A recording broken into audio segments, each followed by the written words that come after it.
Welcome to the Work Well, Live Well podcast. I'm your host, Leanne. Drawing on the foundations of wellbeing science and positive psychology, I share tools, tips and strategies for people to intelligently manage their wellbeing so they can flourish into working well and living well. Today's guest is Lisa Barker. Lisa is the founding director of Heliotropia Wellbeing, a Melbourne-based wellbeing consultancy specialising in co-creating custom-designed wellbeing workshops and webinars with individuals, groups and organisations. Lisa has developed her own coaching practice based on strengths and systemic wellbeing. Lisa is absolutely passionate about the science of wellbeing and has 2 postgraduate qualifications in positive psychology from the University of Melbourne. Lisa is also passionate about nature and loves to assist people to build a connection with nature for personal wellbeing. She grew up in the Adelaide Hills and spent her childhood almost entirely outside. Her love of nature has naturally led to a deep commitment to the environment. Lisa is an outstanding educator, having devoted many years to teaching. She has taught from ages 4 to 16 in her career, influencing hundreds of young lives over this time. Lisa also studied and taught Japanese for many years and has a deep love of Japanese language and culture. Please welcome Lisa Barker. Lisa, thank you so much for joining me today. Oh, it's beautiful to be here. Thank you for asking me. When you talk about heliotropia, I immediately think of a big yellow sunflower. You know, you see sunflowers actually do this, don't you? Yeah. You see them turn their faces towards the sun, and so do we. Yeah. And so does every other element of nature. And it makes so much sense. And when things make me feel good, I'm going to gravitate towards them because it feels so good. And when things aren't great, we do push away from them or step back from them or find ways to navigate our way from them. Can you help us understand how nature influences the well-being of others? I would love to. Nature is just so integral to our well-being that I don't even know where to start with. You know, it's so deeply embedded in who we are. And if you look at humans' time on the planet, for 99.99% of the time that we have been here on this beautiful planet, we have been out in nature, deeply immersed in nature, connecting with nature. And the way we live our lives now, which is really within 4 walls and on a screen, that represents just 0.01% of the time we've been on planet Earth. So it's little wonder that we struggle with that, and especially at the moment when we're actually forced to lead and even more indoor screen-focused life. We do struggle, Leanne, because nature actually, if we think of our body as a group of systems, such as our physiological system, our physical health, our social system, our ability to relate to others, our cognitive system, our ability to focus and learn and think, our emotional system, our ability to self-regulate our emotions. Nature has a massive impact on every single system in the human body. Every single one. There's not one that nature doesn't deeply impact in a very positive, influential way. Really, at the end of the day, we are nature. And when we separate ourselves from nature, then we no longer see ourselves as part of nature. But when we see ourselves as part of nature, it actually connects us to everything else in the world. And we feel more connected to who we are. Yeah, and I guess that makes sense. You know, if I think about going for a walk in a national park or going to the beach, there are moments that stand out for me as really feeling connected to nature. I think about also the point that you raise, as we find ourselves in during COVID indoors a lot, I really enjoy being around my houseplants. so that greenery, and is that what you mean when we were talking about I nature? do, and can I tell you that there's been research around the benefit of houseplants. So we love them and they look lovely and it's fun to look after them and see them thrive, but they actually release these pheromones that are very, very good for our immune system. So I think we don't fully appreciate just the gifts that nature is giving all of the time. And one of the reasons that we feel so good when we're out in nature is that it's a very sensory experience. And us humans, we have 5 primary senses, but actually we're multisensory. We have many, many more than 5 senses. And when we are in nature, our senses are really activated in a very powerful way. So that's one of the reasons, because we are so sensory, one of the reasons we feel so amazing out there is because our senses come to life. You can feel it. You can feel it, can't you? Yeah, you can. I'm remembering a time visiting Tasmania and this giant pine tree. And we actually have a picture of me hugging it somewhere. But I remember feeling like I actually wanted to do that. Just impressed by its size and its texture, and you could smell the pininess. Just enjoying being there and the environment and the smells, and so wonderful for the soul.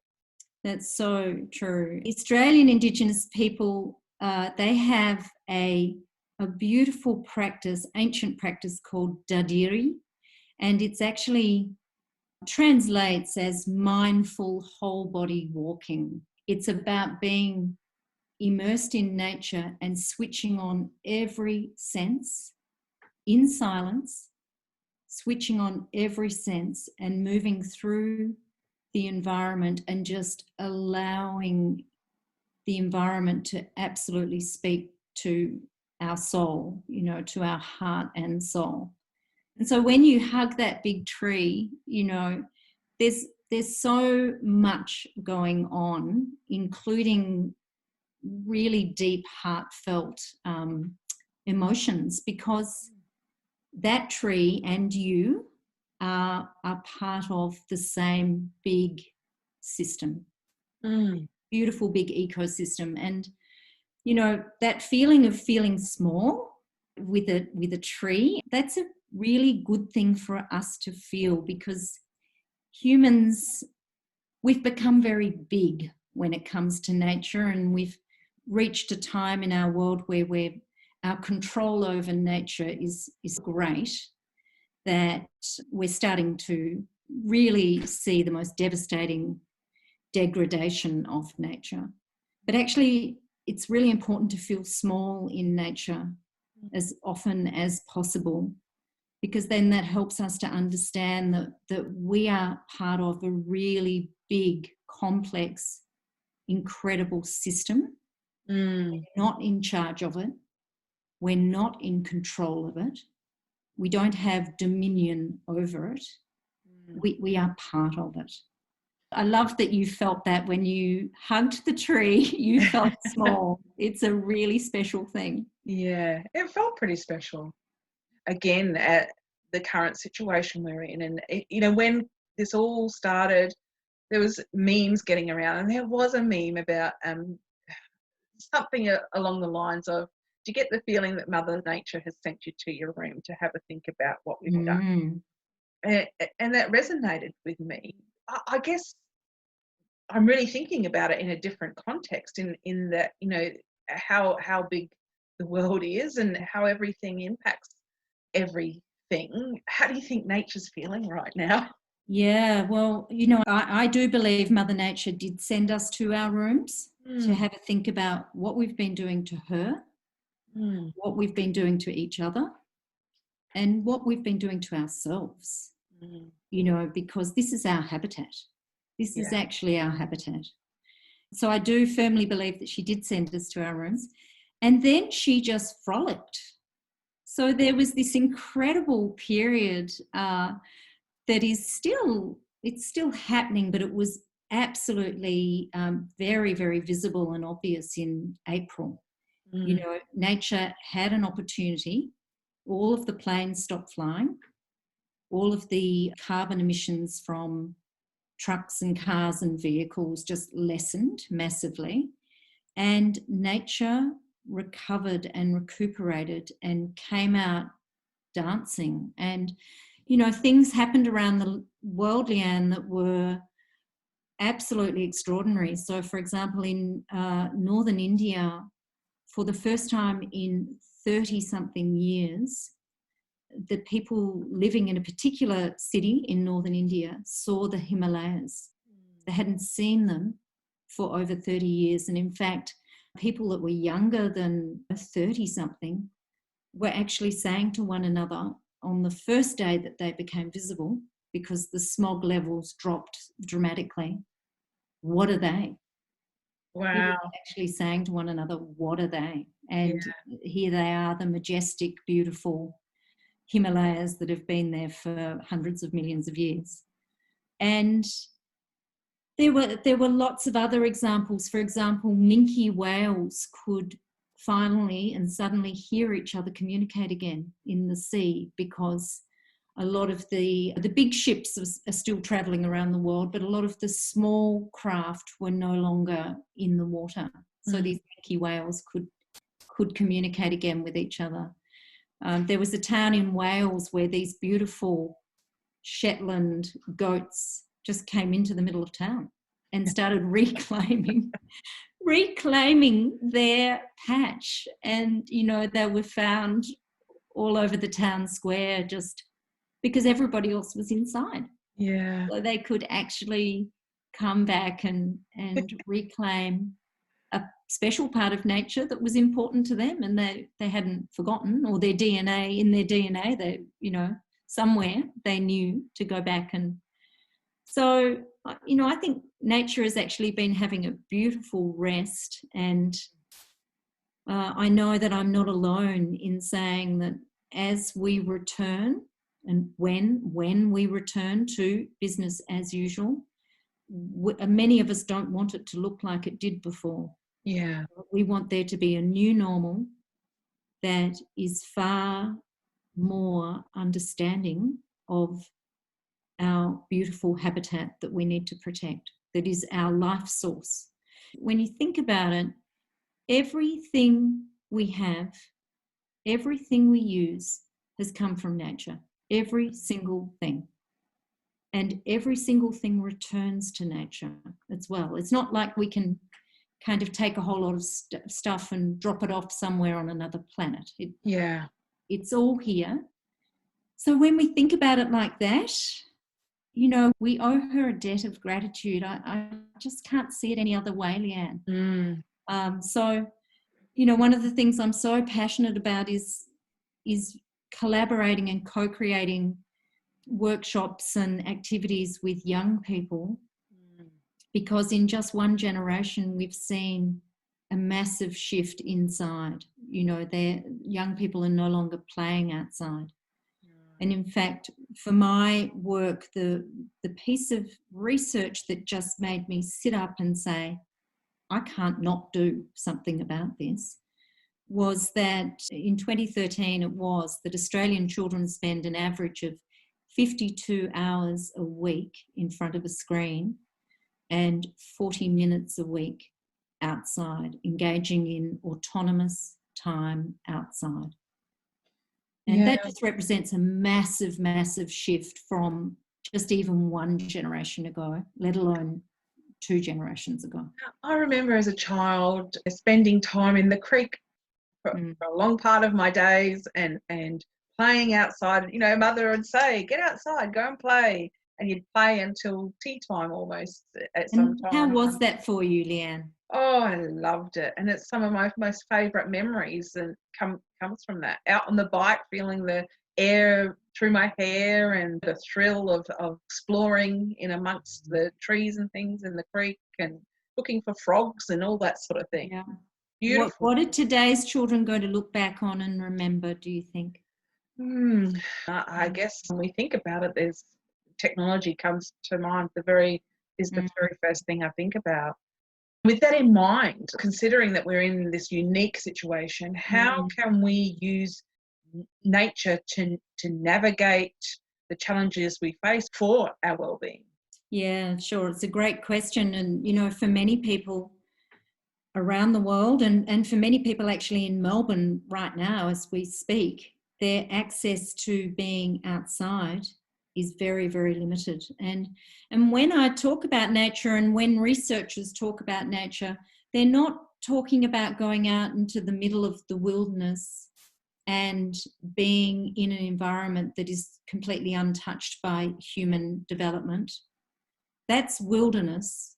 But nature is just being outside and engaging in an environment where there are other species, whether they be plants or animals, but other species.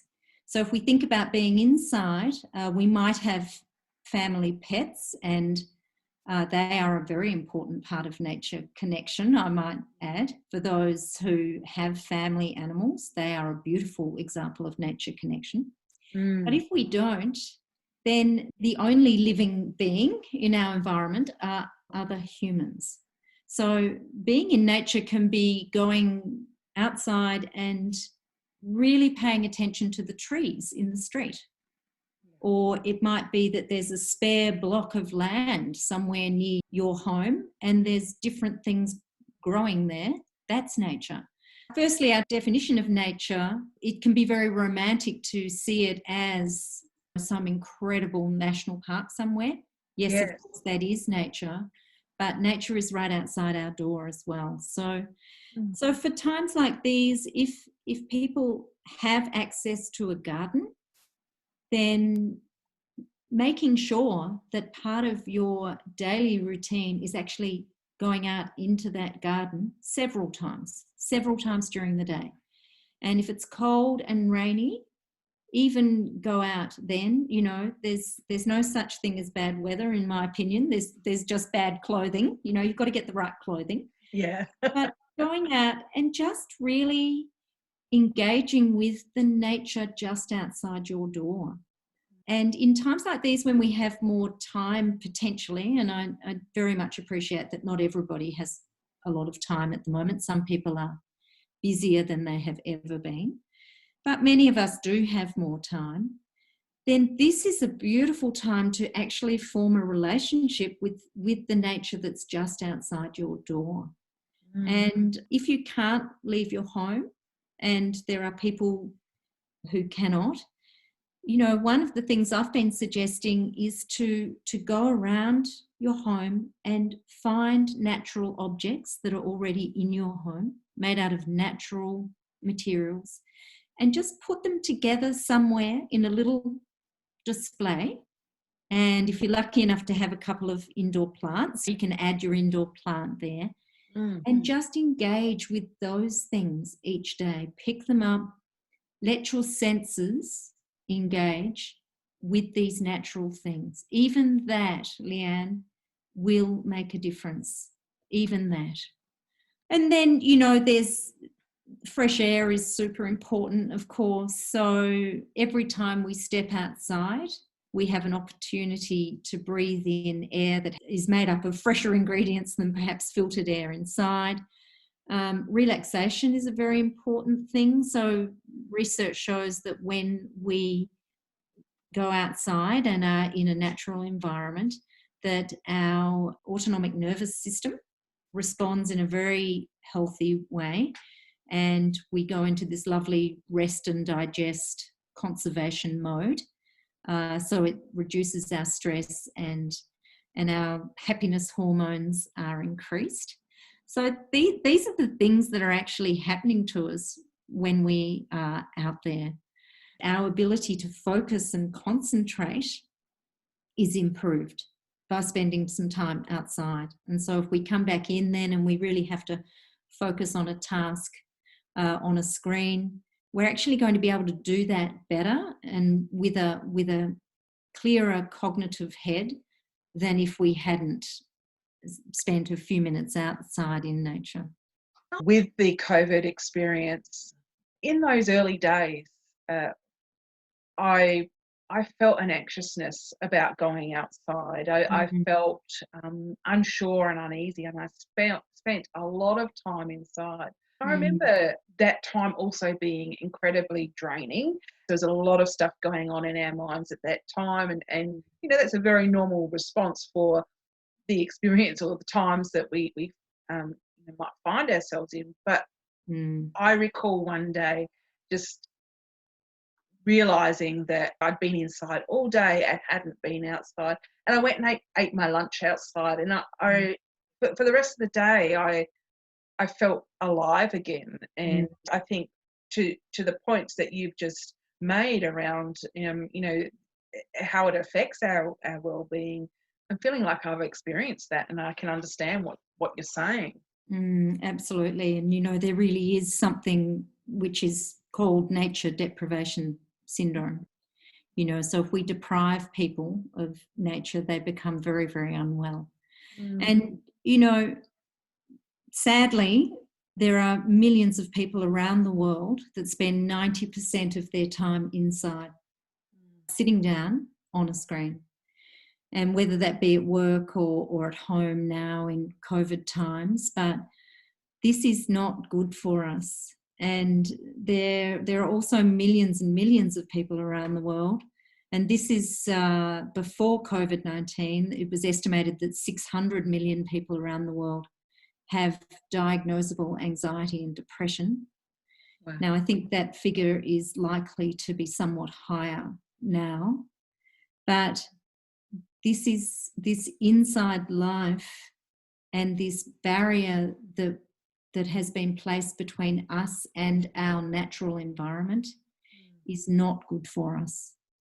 It's my great, great wish that young people in particular can be encouraged and guided to form a deep and lasting relationship with nature, because quite simply, if they don't, and if globally young people don't, then they won't ever develop environmental stewardship. So a deep desire to look after the planet. And that's a problem on every level. I guess like we're the custodians, aren't we? We are. Yeah. We are. And our beautiful Indigenous people around the world are the traditional custodians, but we have no less responsibility than our traditional custodians have. We are all responsible. And so young people like Greta Thunberg, for example, you know, she has this incredible singular focus and she's quite extraordinary.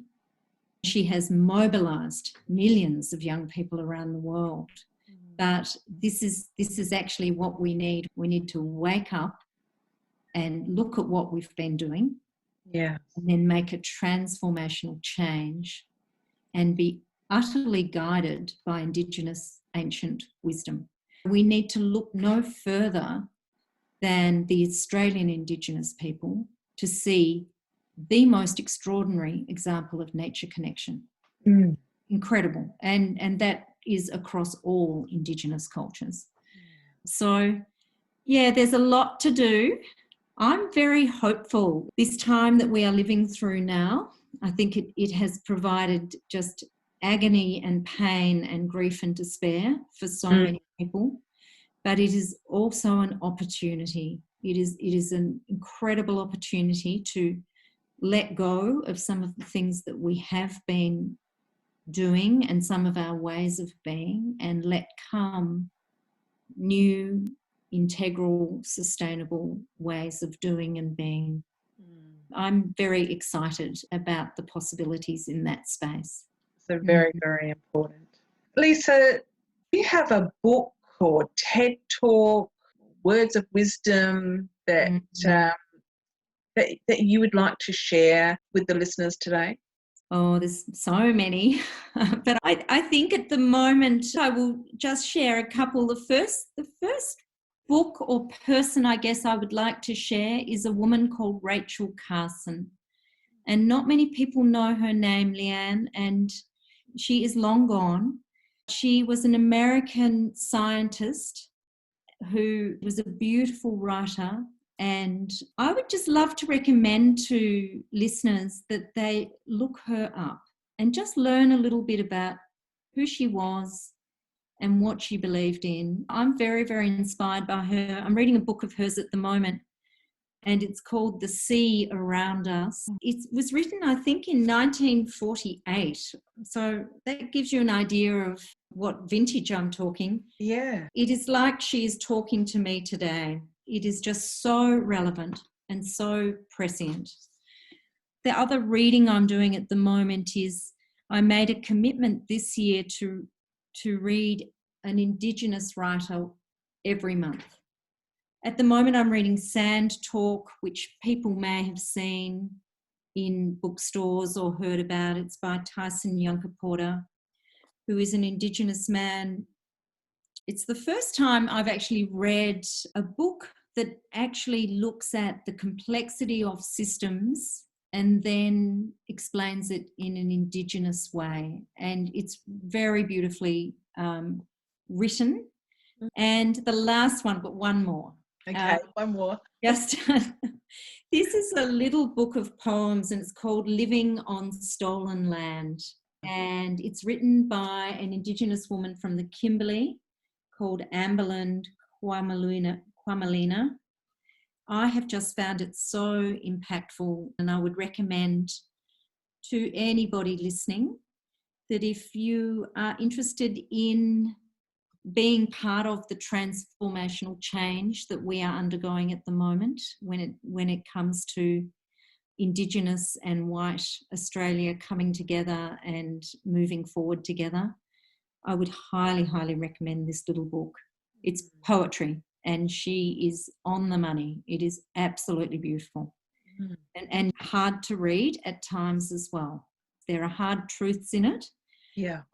For me, as an ancestor of settler colonisers, there are things I need to unlearn every day, and she's helping me unlearn some things at the moment, as is Tyson. Yeah, that's what I recommend at the moment. They all sound really, really very interesting and unique in their own ways. I think there's incredible value in just stepping out and reading and learning from people that you might not have read or learnt from in the past. Yeah. You know, it just opens your mind, it opens your heart, and it actually opens your hands. You know, you want to go out and act and be part of the change. Yeah. And I think many of us are feeling that way, aren't we? We can feel helpless, or we can move towards making things better for us all. I feel like a lot of people are moving in that direction. So. I completely agree, Leanne, and I think that's when I say I'm hopeful and excited, that's my excitement. And just as you said that, I was reminded of a wonderful elder in WA called Dr. Noel Nannup, and he's a Nyungar man, but he says we are building a path and all of us have a piece of the path, and all of us have a responsibility to hone and polish and form a piece of the path. And then he just asked the simple question, what's your piece of the path? What piece would you like to take responsibility for? And so I think it is about whatever we do. It may seem like a very small, very localized little action. It's a piece of the path. Very thought-provoking words. Yes, makes you stop and think. It does, and he's another beautiful man. Just for your listeners, maybe to look up Dr. Noel Nannup, Nannup. Thank you. As we come towards the end of this most interesting interview, what I would like to ask is, how are you taking care of your well-being? So I live on Wadawurrung country outside of Geelong, by the ocean in Victoria. And like you, I really have had some days where I've struggled, more than days. I've had weeks where I've struggled and felt extremely anxious. My daughters are all living overseas in places where the pandemic does not appear to be very well managed just at this point.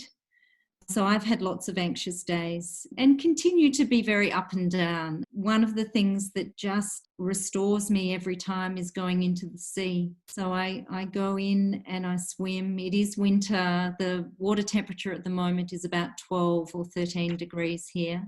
Oh, I'm cold just thinking about it.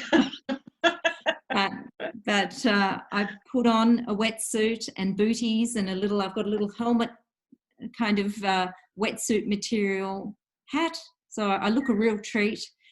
And in I go, and I swim with a group of women here, and it is my primary source of well-being, because I get out there and I'm completely immersed in nature. Some say that the most complete form of nature connection is to be in the ocean, because once you're submerged, there is no sign of any human development whatsoever.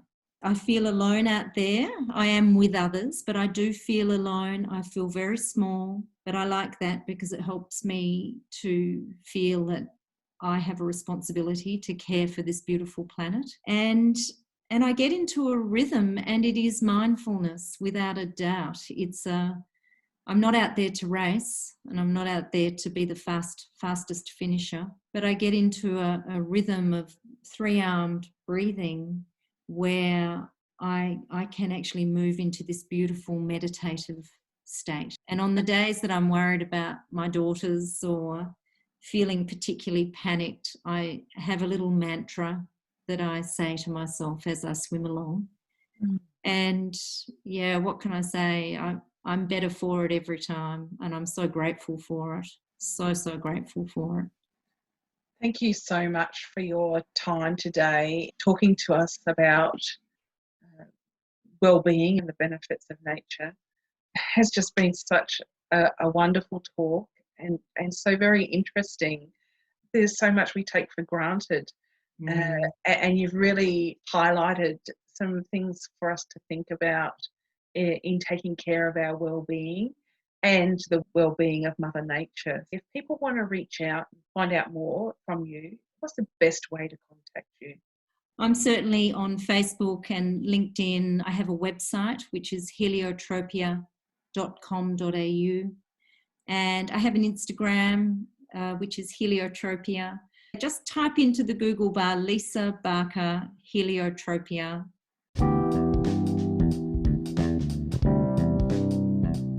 And thank you for joining me. To find out more about Lisa, visit her website heliotropia.com.au. There, you will find her details for her free fortnightly webinars and online Zoom opportunities to assist you throughout the entire COVID-19 period. If you found this podcast of benefit, please share it with someone you think will benefit too. I love to receive your feedback and would be grateful if you could rate this podcast on iTunes. And I invite you to connect with me through LinkedIn and Facebook. Thanks again for joining me. Until next time, wishing you well-being. Bye for now.